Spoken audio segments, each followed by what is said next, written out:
How are you guys doing? Let some more people into the room. Oh.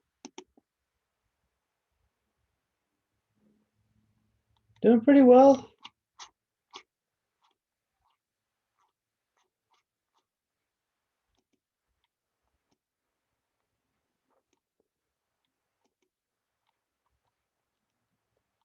I started watching WandaVision on Disney Plus. I like that show.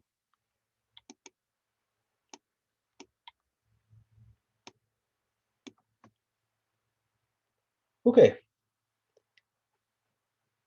Oh, we have a few more students entering here. So today I want to go over some questions from the homework. Um, and these are questions that they're actually in the notes that I posted ahead of time. So today's notes will be similar to those. And then after, if we have some time, if you have any other questions that I don't get to cover, um, please let me know. But yes, this first part of the course is quite challenging. It definitely requires you to kind of apply the simple idea of the fundamental accounting principle, which is simple but not necessarily always easy. You have to really think about kind of the different situations that are asked. Okay, so let me start. So I'm going to start off with, and if there's a question that I don't end up covering, you can ask me about it after, um, or the following class as well. And as we go through some of these questions as well, hopefully you'll pick up some concepts. Okay, so let's try number 5. So how many ways can the letters from the word trees be reordered? So how many ways to order letters so that you start with of the word trees, so that you start with oh, let me see here. Hang on. Olivia, can you see? You still don't see my writing? Yeah, like I could hear your pen tapping on the screen, but I can't see it on the screen. I think the same goes for Ali and Gabby, who are with me right now too. Okay, let me try. Oh, I see. Resume share. Thank you. Oh, okay. Awesome. Thank you, guys. That's weird. Interesting. I could stop and resume share. But it still didn't go away. Okay. And we'll do Gabby. Yes, we'll do number 3 as well. So, how many ways are there to order the letters of trees that start with a consonant,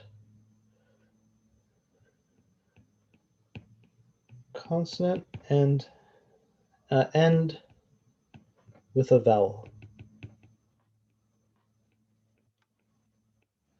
And this problem actually is a really nice one to do kind of in the beginning because it highlights some nice ideas. So this is a rearrangement problem with restrictions, and we had talked about one similar to this when we discussed like the number of passcodes or pin codes you could have for your iPhone, but maybe the last number is restricted to like being a 2 or 5 or something like that.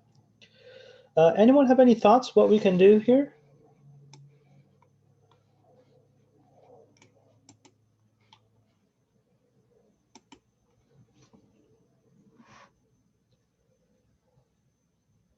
What are the things that we need to choose, and what are the restrictions that we have? What kind of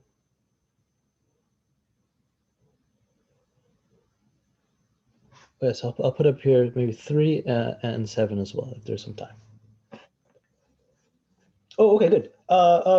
So for this problem, yes, it is important to know the vowels and consonants. The consonants are like the harder sounds, and the vowels are the the A, E, I, O, U.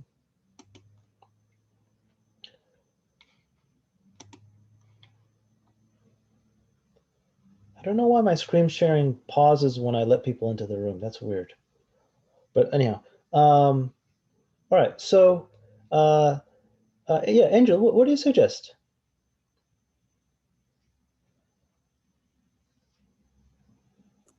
I do not know what to suggest, but maybe it could be something with the situation of the metals where we take off where where every time we draw a number, then the total just decreases.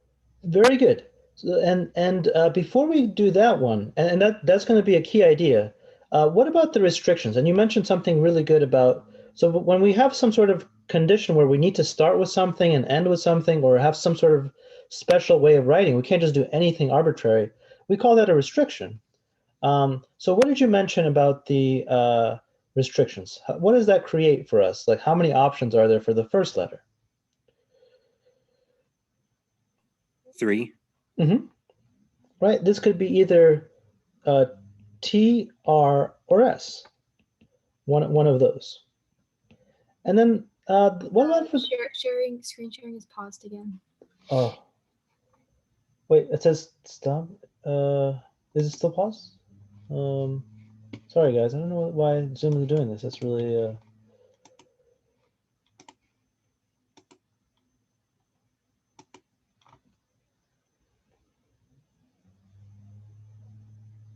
okay.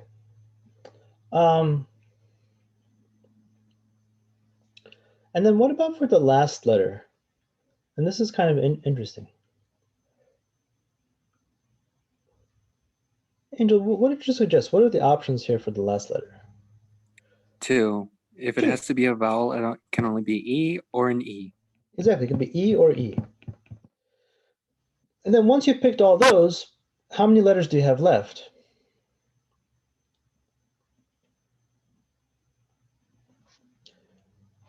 Because we only had 5. We only have, that's right, you don't only have 3 letters left, and then you can do the other idea that Angel suggests is now it's just kind of like picking the people who have the metals, and you just count down. 3 times 2 times 1. Now this is where it gets a little bit tricky. Anyone have any objections or ideas kind of how you could, how to actually modify this answer here?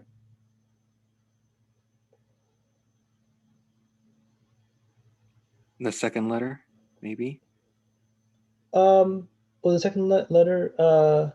Yeah. What should we do with the second letter, and what do you mean by that?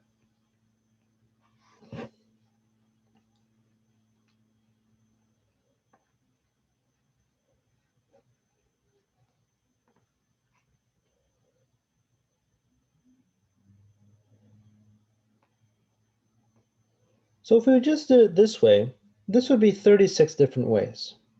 9 times 4. But the problem is that this would count. This would count TRSEE, let's say, differently depending on where you put the E.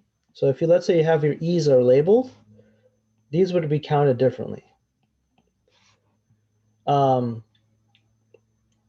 So one way to account for this is you actually just divide by, in any word, wherever the E's are, you can always swap them.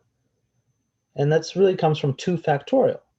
So you can actually adjust and say, well, I want to count these different words. I don't care where the E's are placed. I care where the E's are placed, but I don't care if they're swapped. So you say, oh, what are all the words that I have? And then divide by the number of times that E repeats with a factorial to account for the fact that you can rearrange the copies. So this becomes the number of unique words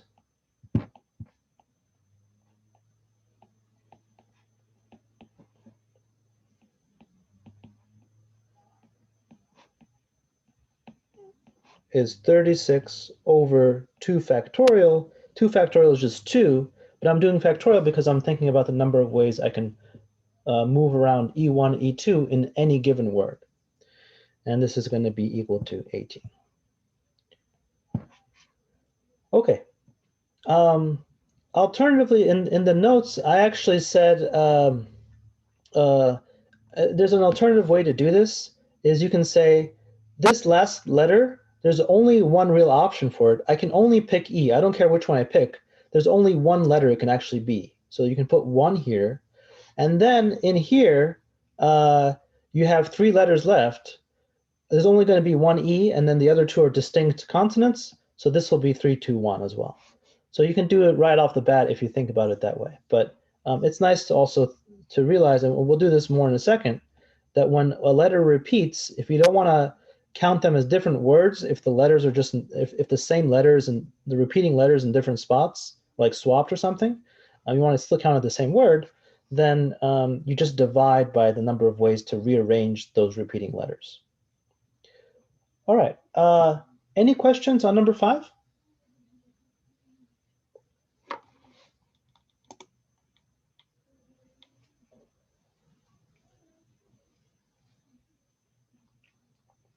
Oh, Gabby, do you see the board? The answer would be 36 divided by 2, which is 18.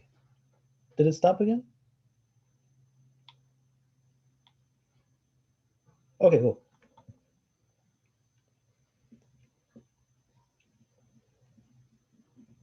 Okay, let's go. Any questions on number 5?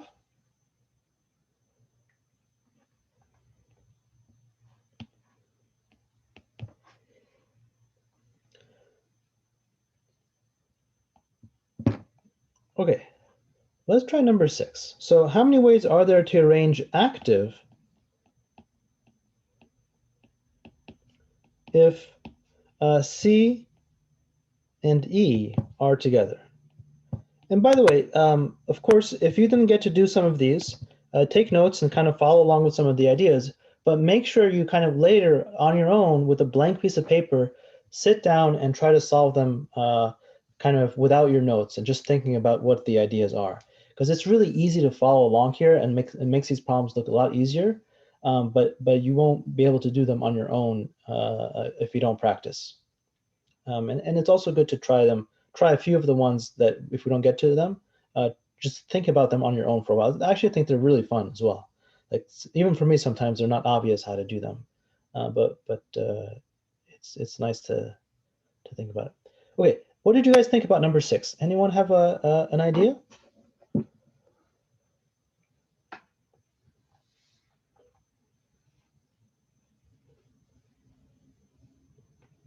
Oh, I don't remember what the right answer was off the top of my head for that one.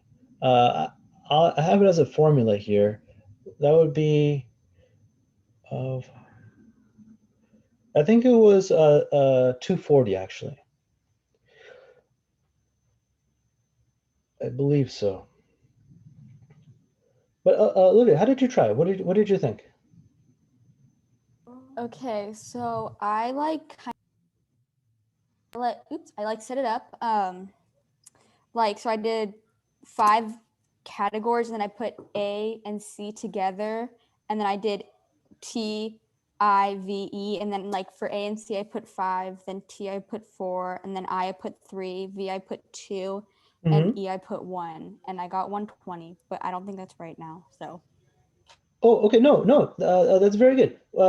So it says here C and E together. Maybe so. You said maybe just misspoke, or maybe I have it written down wrong.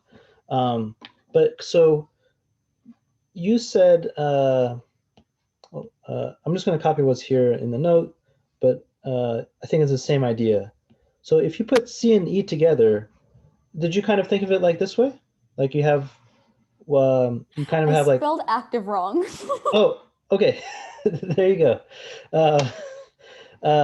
So if you have 1, 2, 3, 4, 5 different kind of spots, the thing is, how did you, when you group them, what did you think about when you grouped these 2 letters? Why did you do that? What was the question again? Why did you group the 2 letters? How did that help you there? The C and the. Shut up. I really don't know. I just kind of copied something from the notes that we took the other day. Oh, okay. Yeah, so one idea you can think of is if C and D have to be together, right? Then it's kind of like a super letter, like it's its own letter.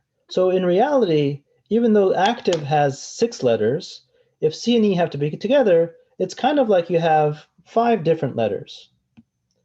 So the number of rearrangements of these 5 like super letters, one, or five letters and one super letter, is going to be 5 factorial. How do you guys feel about that? Does that make sense? So for example, I can also do like another version would be A, C, I, T, V, for example. That would be one rearrangement, where C and E are together. Wait, sorry, I have a question. Mhm. So it says active if you put C and E together, but it didn't say what order. So what about E, C? Are we gonna? Exactly. No, yeah. So what do you suggest there? How do we, what Oh, I'm do we not need sure. to? I just didn't know if we were taking that into consideration as well. That's right. It only says C and D have to be together. It doesn't mention that it has to be C and then E. It could also be, what's another possibility? When there's 2 letters, it's not too bad. E, C. It could be EC. So every word you can write, first of all, there's 5 factorials with C and then E, but then you have to make the choice, how do I want to arrange the super letter? Like what is the super letter going to look like in each of these words? And there's only 2 ways to do it. Nice, Nate, exactly. So Nate said to multiply by 2, and very good question, Etta. Very good observation there. So you multiply this by 2 factorial, and I'm putting 2 factorial in both of these examples to kind of emphasize the fact that it's not just because there's 2 letters, but it's 2 factorial because when you have 2 things, there's 2 ways to arrange them. If you would have had a super letter that consisted of 3 things, like let's say C, E, and M, then you would multiply by 3 factorial because there's going to be 6 different superletters that you can make with C, E, and M. You can do CEM, CME, MEC, MCE, ECM, and so forth. Hannah, yes, the 5 factorial, this one is really important in the beginning because what we thought of is when C and E had to be together, we grouped it as one thing, and we just think of this like in your mind as like it's a one object. It's one thing that you can't split them up. So you just think of it as one letter. So when you do that, you go from 6 letters. Now you actually have 1, 2, 3, 4, 5 different things that you can rearrange, and we know that that's the number of ways to do that is 5 factorial.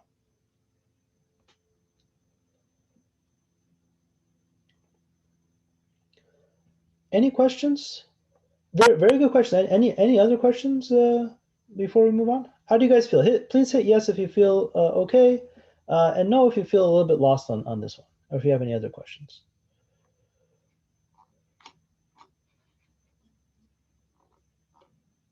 Oh yeah, okay. We got a few notes. Yeah.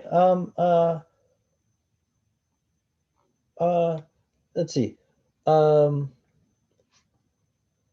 So why? Yes. So I wrote it here in 2 different ways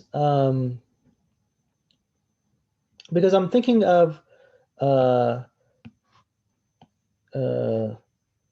me see here. Let me see rather. I can rejumble these 5 things. First,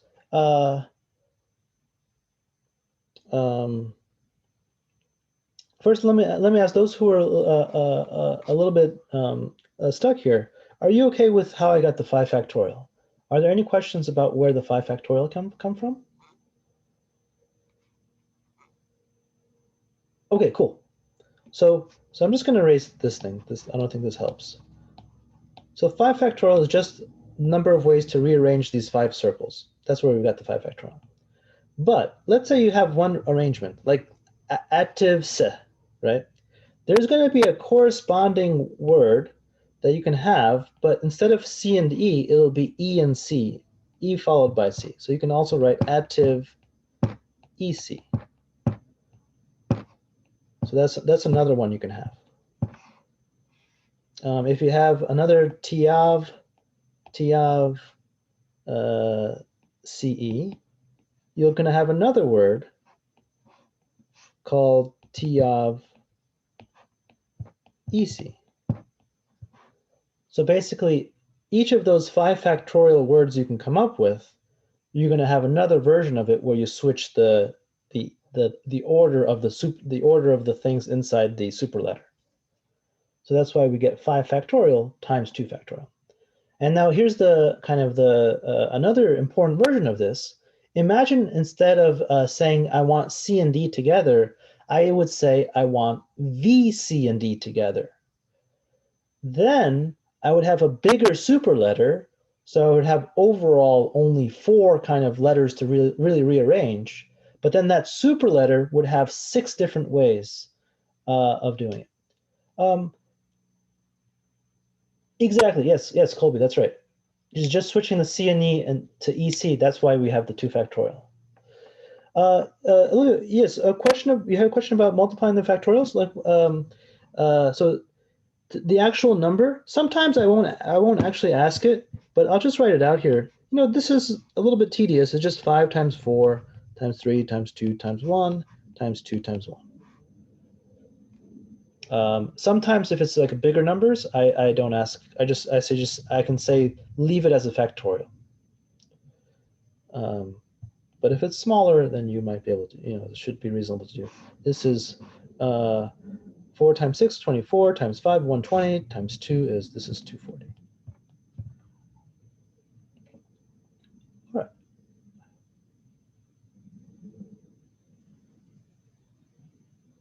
All right. Ava, yes, excellent question. In the last question, we divided by 2 because there were 2 letters that there was one letter E that repeated twice. And we don't want to think of like the different ways of counting those E's, like different ordering the E's as different words, because we don't care where if the same letter is just switched with itself, then it's still the same word. So that's why we divided by 2. In this one, we have kind of like almost the opposite situation, where we say we first clump together the 2 letters, and they're different. So, but then we kind of ignore that at first and just say, okay, here's the group of letters together. How many ways can I arrange the remaining letters and that group of letters? And then I say, well, you know what? I can't just say, like, I can't just count that group as like a one group. There's actually inside of that group, there's multiple ways to rearrange it. Okay, Isaiah, excellent question. Isaiah asks, why do we divide it by 2 factorial and not just 2 like in question 5? So the response there is actually, in both of them, it's 2 factorial. And okay, 2 factorial is 2, so it doesn't really matter, right? 2 factorial is 2 times 1. But I'm putting in factorial to illustrate that if there were more than 1 letter repeating, or if the group of letters that had to be together was larger than just 2, it would be that number factorial. Because what we're really doing is we're counting the ways to regroup things.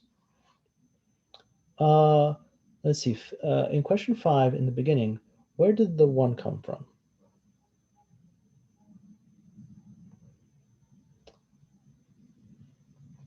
Are you talking about this one right here? Okay, yes. So the idea is it came from counting down. So you pick 3 letters here. You always focus on the restrictions first. So three consonants first, then either of the 2 vowels. But once you do that, you only have 3 letters left. So you got to count down. So there's 3 spots, 3 letters that you can choose here, 2 letters here, and then this spot here, only 1 letter left.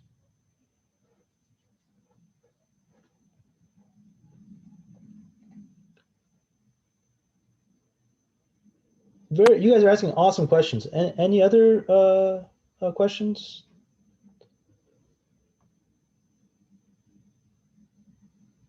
Yeah, please ask if there's something that's like doesn't add up or does very good.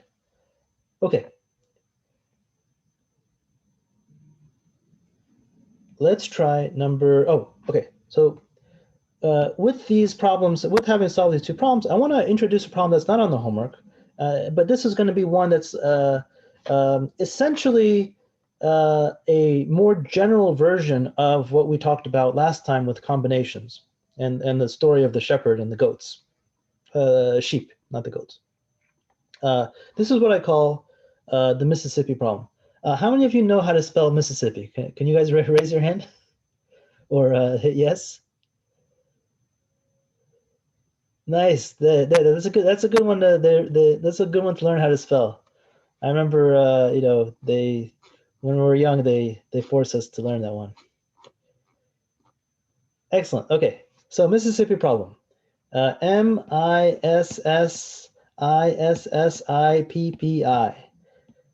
Okay. So it's a fun one to spell, and you have to sing the song. Very good.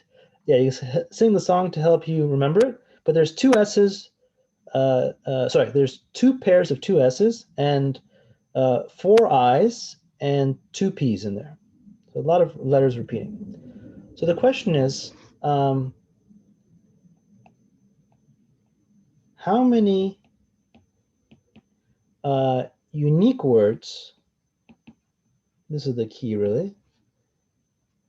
And sometimes that will be dropped because, you know, when you're talking about words, you just really care about what the letters are and what order they're in. You don't care if you switch. You know, if I were to take these two P's and just switch them with each other, that would still spell Mississippi. So I wouldn't count that differently. But I'm just going to kind of emphasize the word unique. How many unique words are possible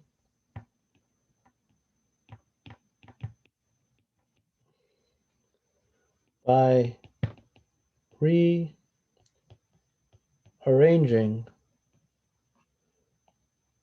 all the letters of Mississippi?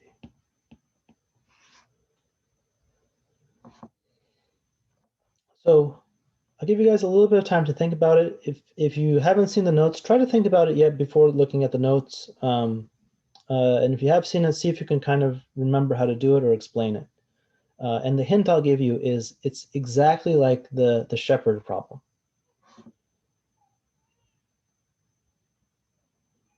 So I'll give you guys a little bit of time to think about it. And then message me when you have an idea, if you feel like you understand how you could approach it.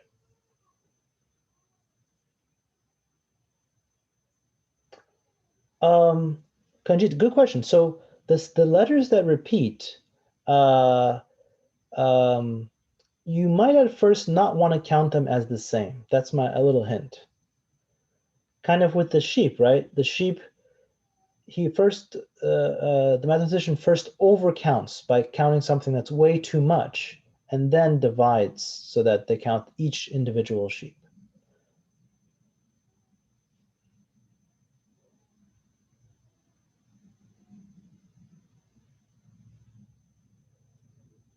Anyone have any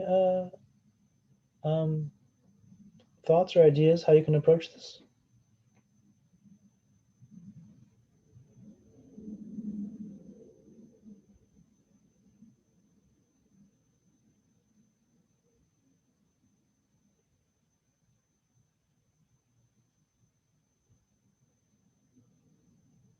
First, imagine all of the letters were different. Like maybe there's a different color, or they all had something like different, like a code, like a subscript underneath it, like S1, S2, S3. And I said, how many unique words? I would just say, how many overall rearrangements of all these letters are there? So if we're like counting the legs of the sheep and we're over counting at first, how many overall ways are there to just rearrange the letters of Mississippi? And we count them different if they're actually different letters. Nice. Aiden, what do you suggest?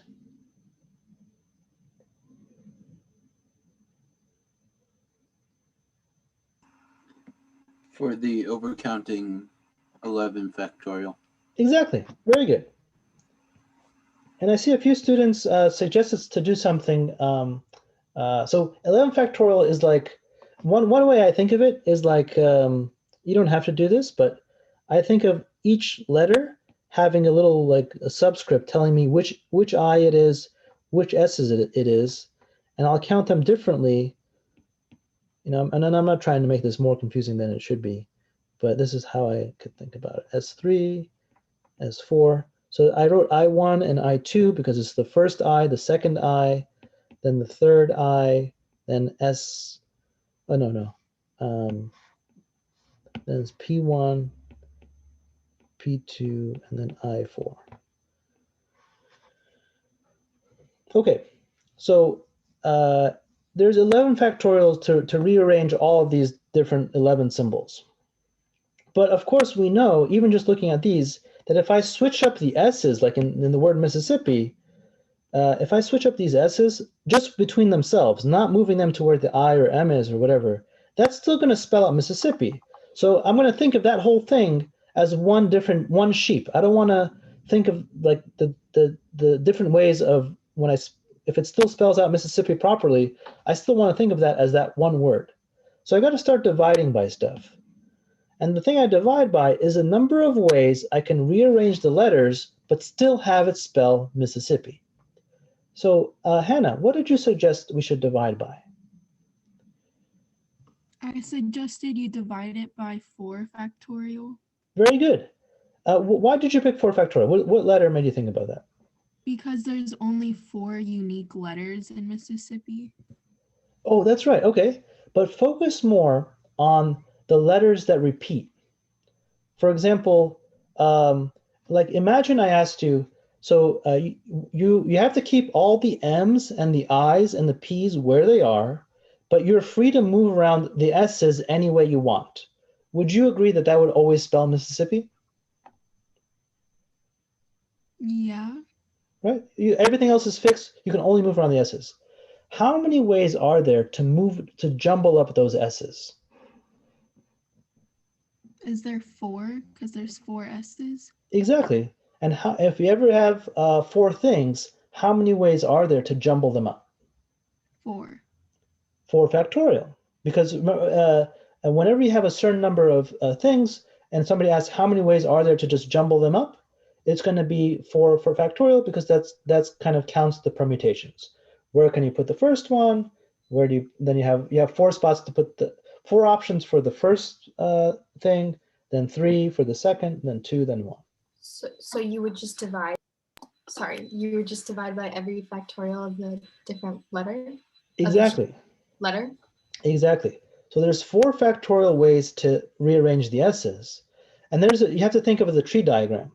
So that's 4 factorial is just kind of give you an idea. You can do S1, S2, S4, S3, S2, S1, S3, S4. There's going to be 1, 2, 3.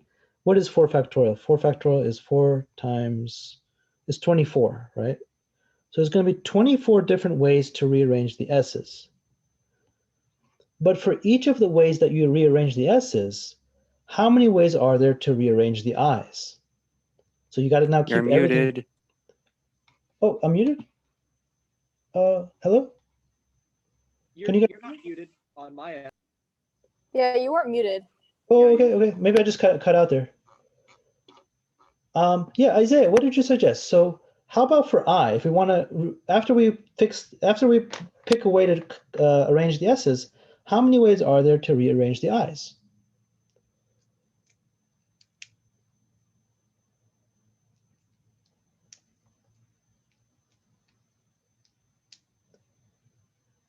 Don't forget, what is it?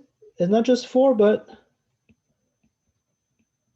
another 4 factorial ways. Nice, very good. And then the last thing is the P's. So now we've rearranged the S's, we've rearranged the I's, and then the last thing is we have the 2 P's, and that's going to be 2 factorial. Okay. Awesome. So take a moment to think about this. It's actually really, once you see it, it's like, oh, okay, that kind of makes sense, but it's could be a little bit overwhelming at first because there's a lot of symbols and a lot of subscripts, but in itself, it's a really nice idea. I really like this idea. Are there any questions before I move on about kind of how I got this expression? And it's, You would have to calculate it, you would have to spend some time doing cancellation, but the most important is just getting to this step. So please hit yes if you feel comfortable with not just kind of believing me in the formula, but understanding why we got there. And know if you have any questions. Awesome.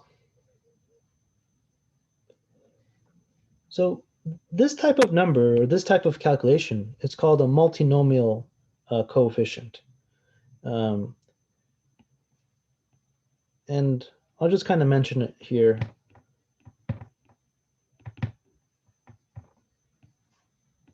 So this type of expression is called multinomial. And it's called multinomial because it relates to the number of ways there are to rearrange number of words you can make from a group of letters where there's more than just two types of letters. Here there's actually 4 types of letters. So that's why it's called the multinomial coefficient.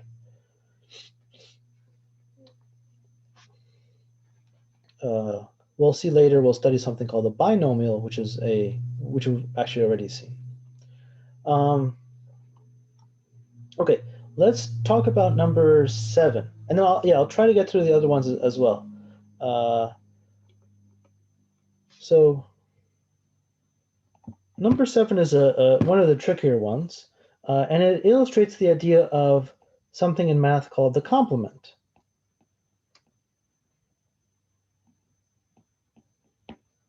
And keep in mind, there is a E here, as opposed to, telling somebody, oh, hey, I like your hair, as opposed to the complement with an I.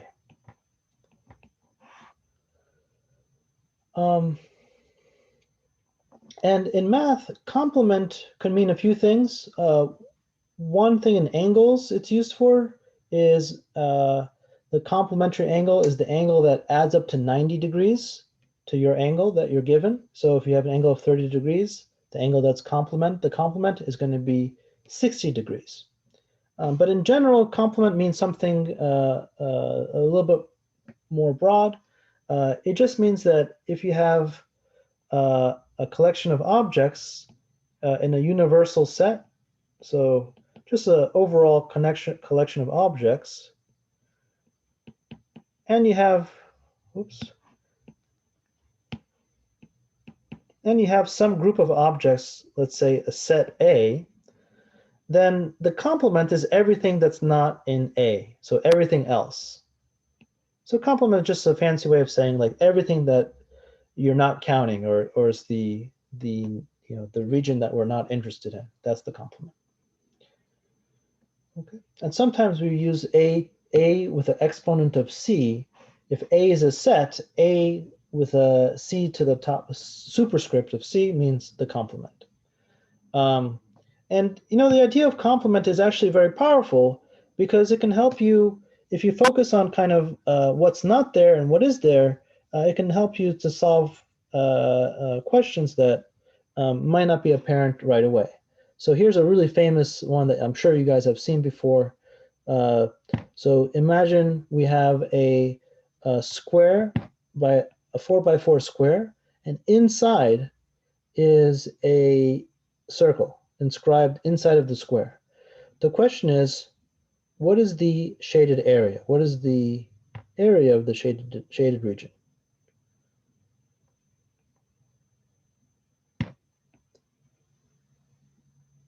How do we go about that?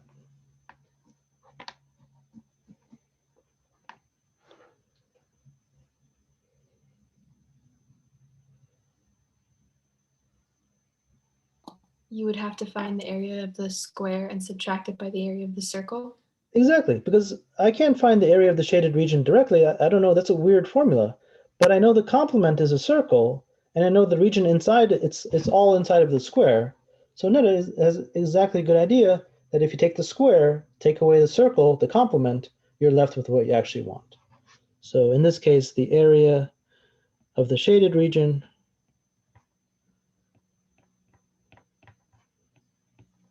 is kind of the main shape that everything is inside. So it's the square minus the shaded complement. And this is just going to be 16. This has radius 2. So it's 16 minus pi times, 1 second here, pi. Did I make a mistake here? Pi r squared. Oh, it looks like I did make a mistake in the notes. So this is 16 minus pi r squared. So that would be the area of the shaded region. And that's a weird number. What did I write here? I think, yeah. Excellent. Yeah, 16 minus 4 pi.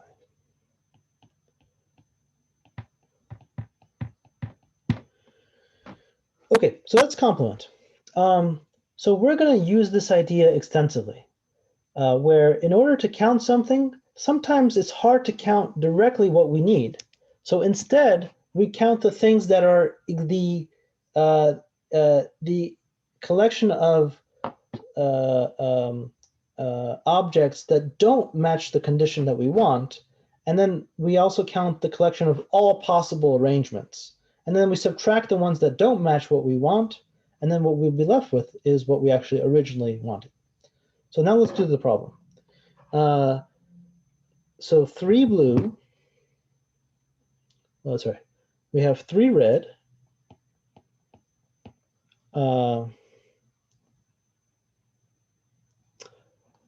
Angel, it's interesting. This is not the shepherd joke. This is kind of like saying you have a collection of overall all possibilities, but some of them you want to exclude. But it turns out that the ones that you exclude might be easier to actually get a handle on. So you count everything and then you subtract the cases that you want to exclude, and then you'll be left with what you're interested in. Versus the idea of the shepherd joke, where we want to count like groups of things, and in each group there's like, the 4 legs of each sheep, where we overcount by counting all the legs, but in reality each leg is really part of the same sheep. So that's why we divide by 4. So I really like that question. Do you guys see kind of the difference between the idea of the complement and the idea of dividing to cancel out, to account for rearrangements, and say, well, you know what, I don't really care about rearrangements. To me, that no matter how those things that are repeating, or no matter how the friends that I'm picking are rearranged, I'm still thinking of that as one group, as one sheep. So I'm not going to count one sheep. I'm not going to count 4 legs for one sheep. I'm just going to count it as one sheep.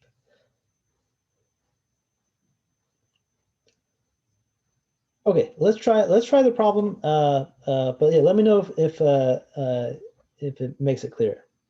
So 3 red, 3 blue, and 2 yellow. The question is, how many ways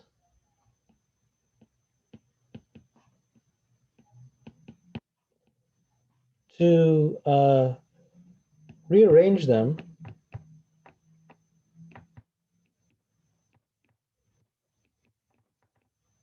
in a line so that the yellow cars, oops, not cares, yellow cars are not, this is the key, together.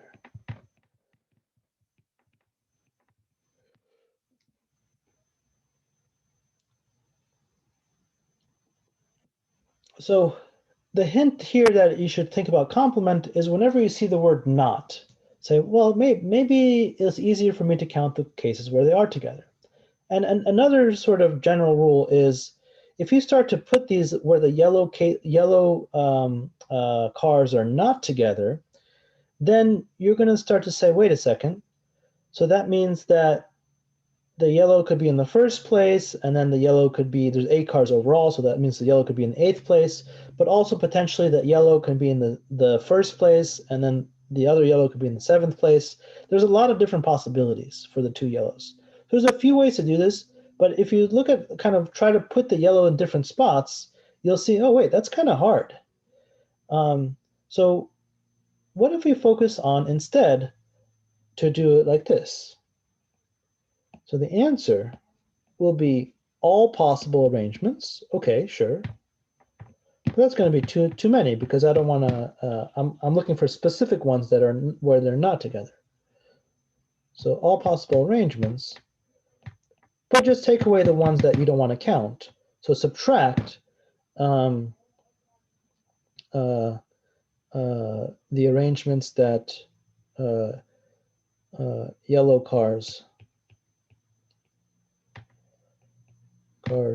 are together.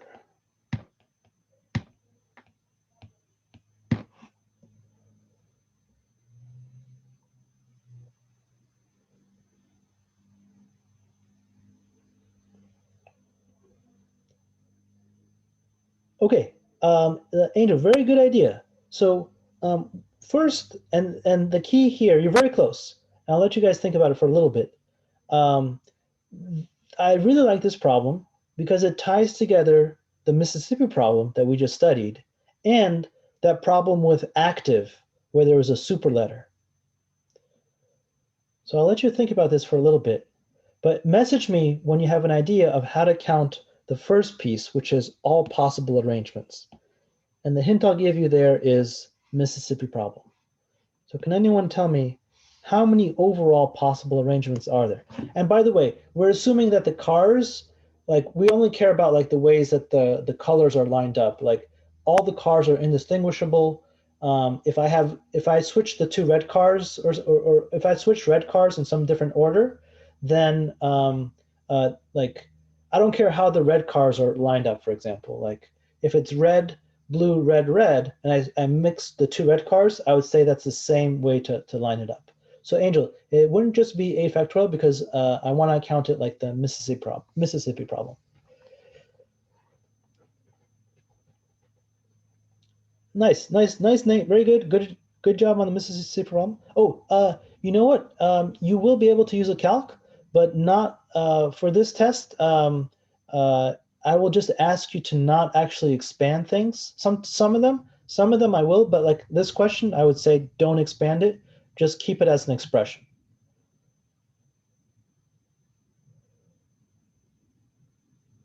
Nice, excellent, Adam.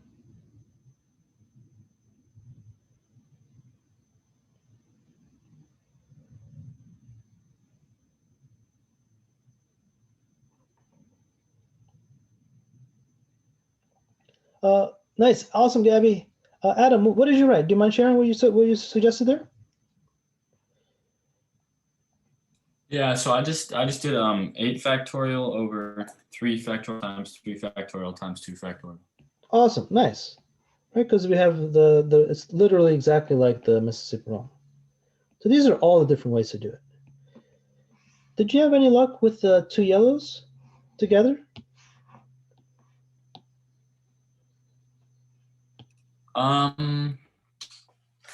What I would do would be minus 7 factorial over 3 factorial times 3 factorial.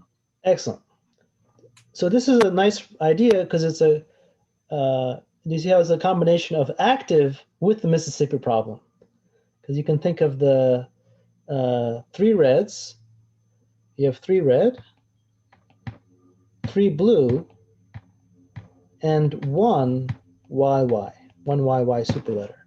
So overall, it's like you have 7 letters, but the reds and the blues repeat.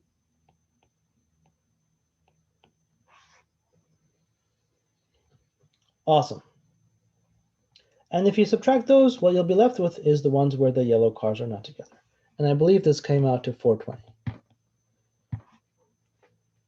Okay. Any questions? Thank you, Adam. That was awesome. And good job, Gabby, also. Very good. Any questions on how we got that last thing to subtract? Yes. So, Gabby, are you okay with kind of this idea? We're taking away the cases where the yellow cars are together. Yeah, I get that. Okay. So you remember in the active problem, I said I want the C and E to be together. So before if it was just active, there were 6 letters, it would just be 6 factorial. But when I force the C and E to be together, I really only have 5 letters because I have ATIV, I have 4 letters, but then the C and E is like 1 super letter. So if you're thinking about ways to put the yellow cars together, there's really only 7 letters in reality because the Y's are just like one thing, YY. It's like its own symbol. Yeah, I get it now. Like right when you explained it, yeah, it makes sense. Awesome, good. Do you see how it's connecting like I like this because I like that it ties together the Mississippi problem and the active problem. Yeah. And all of these, by the way, are just different versions of fundamental counting principle combined with like the problem with Billy, combined with, okay, maybe the shepherd problem, and then also the idea of like this complement. So just keep in the back of your mind that all of these things are just built on really, really simple things, and just kind of make sure that you see how it all ties together. All right, let's try number 8 here.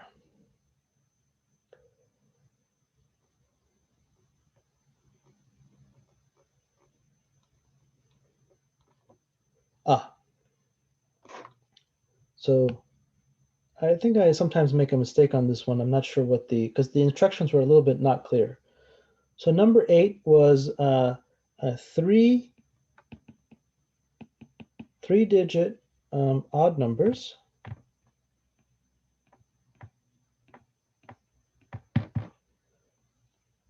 Greater than 600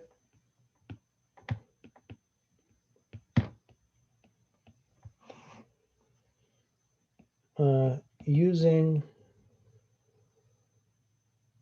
2, 3, 4, 5, 6, 7 with no repeating.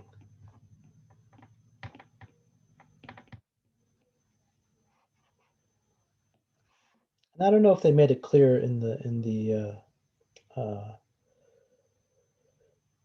question itself. And this type of oh, they didn't say no repeating. Yeah, so I think yeah, they didn't say it there. I think somehow that would change up the problem a little bit if they allowed repeating. But it would actually make it easier if they allowed repeating. But assume that you have no repeating. So this is the case, a type of problem where we have to do something called casework, where you have to think carefully about like what you can put in which position and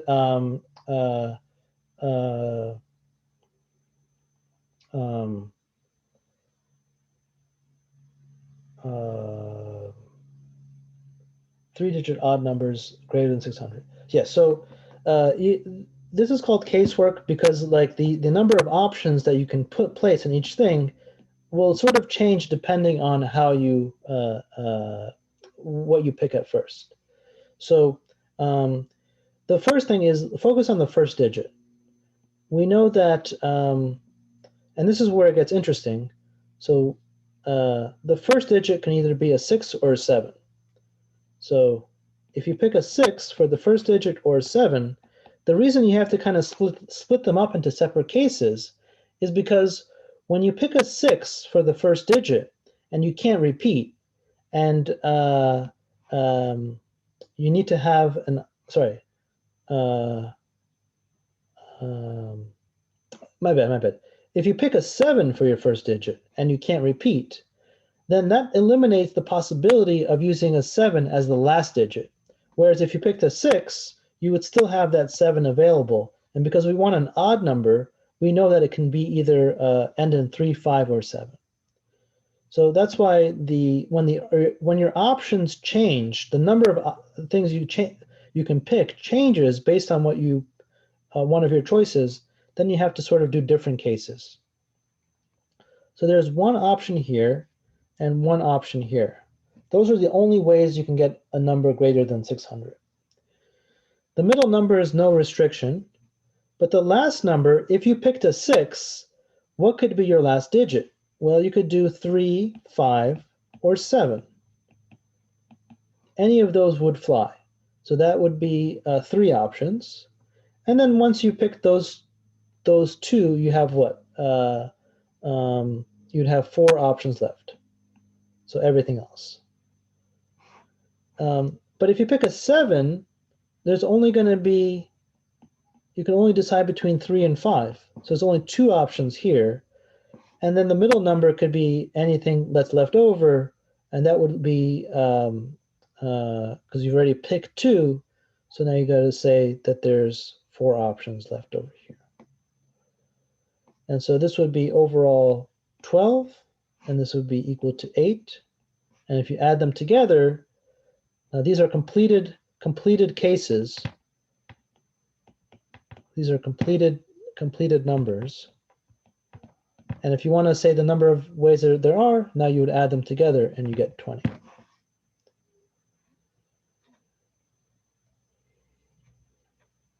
In particular, yes, Archer, this means no digits that got to repeat. So you couldn't do, for example, 777.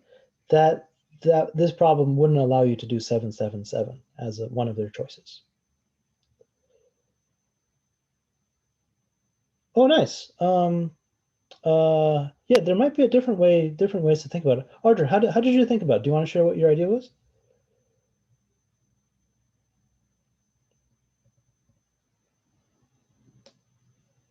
You did 2 times 5 times 4 over 2. Can you explain how you got that?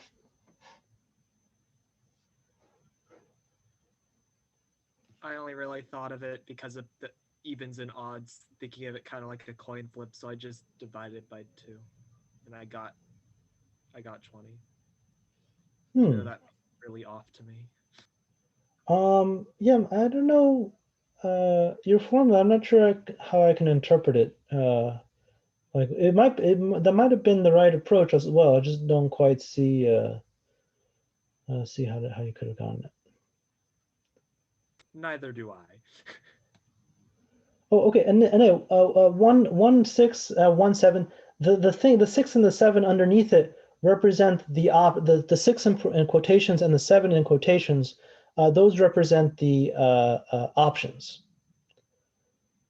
So I said either the 6 could be in the first digit or the 7 could be in the first digit. So, and in each of those cases, there's only one option. So the thing I write underneath is just to kind of help me think about like what am I saying are the possibilities. Isaiah, that's right. I could have made it 2 possibilities, but the thing that would trip me up then is this is where you have to be careful with these types of problems. If I pick the 2 possibilities, like either 6 or 7, then the last digit would be I don't know how to count how many possibilities there are. Because if I pick the first one to be 7, the last digit only has 3 or 5. But if I pick the first one to be 6, the last digit could be 3, 5, or 7.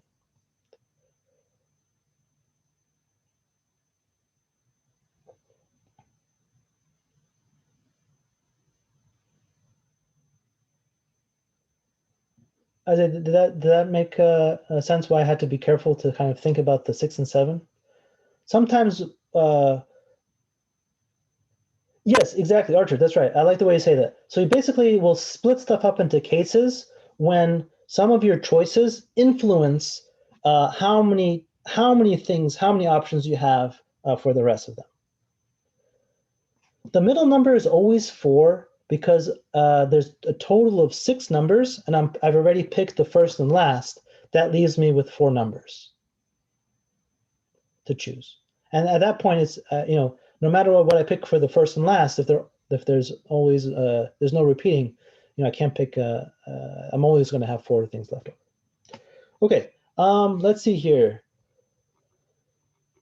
So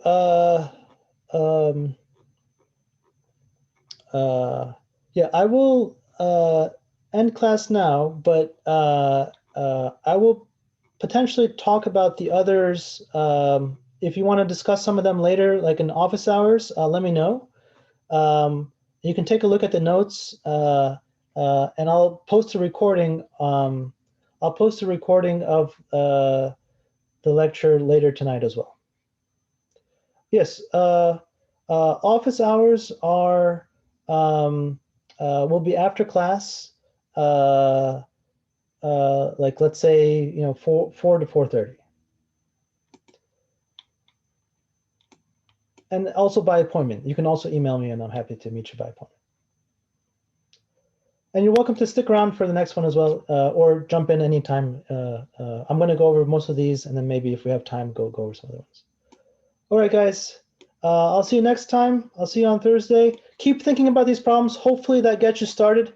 These problems are meant to be kind of fun also. It's not like you have the ideas and try to solve them like puzzles. So happy problem solving. And it's okay. It's okay to be stuck on them. Enjoy that experience. It's actually a good experience to have. If you're stuck and thinking about just one problem for a while, how to get it, I find that to be frustrating, but fun at the same time. So I hope you guys can experience that as well. Okay, I'll see you guys soon. Have a great rest of your day. See you Thursday. Okay, bye, Archer. Bye. Thank you. See you guys.